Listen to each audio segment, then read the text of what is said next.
The most iconic toy franchises ever made just got a $200 million reboot, and critics can't decide if it's a masterpiece or a disaster. After decades of failed attempts, He-Man is finally back on the big screen in Masters of the Universe. But the big question is, did Hollywood finally get it right, or is this another nostalgia cash grab? Let's break it down. Let's start with the good stuff. Almost everyone agrees that Nicholas Galitzine looks the part.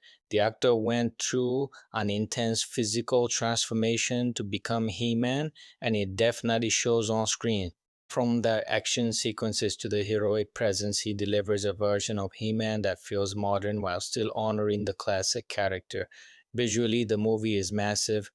The world of Eternia looks bigger than ever, packed with fantasy creatures, giant battles, futuristic technology, and the iconic Castle Grayskull.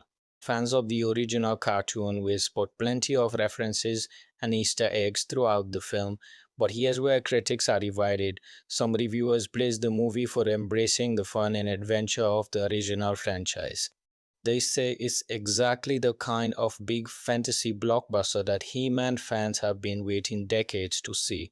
Others argue that the film struggles with its identity. It tries to be funny, serious, nostalgic, and modern all at the same time. As a result, some critics feel the story becomes uneven and loses focus. Several reviews mention that the movie's long runtime and shifting tone make it harder to stay fully invested. Then there's Jared Leto's Skeletor. Depending on who you ask, he's either wildly entertaining or completely over the top. There's really no middle ground. So is Masters of the Universe worth watching?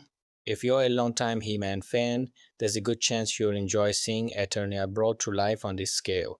The action, visuals, and nostalgia factor alone make it a fascinating experience. But if you're expecting the next Lord of the Rings or a perfectly polished fantasy epic, you might walk away disappointed.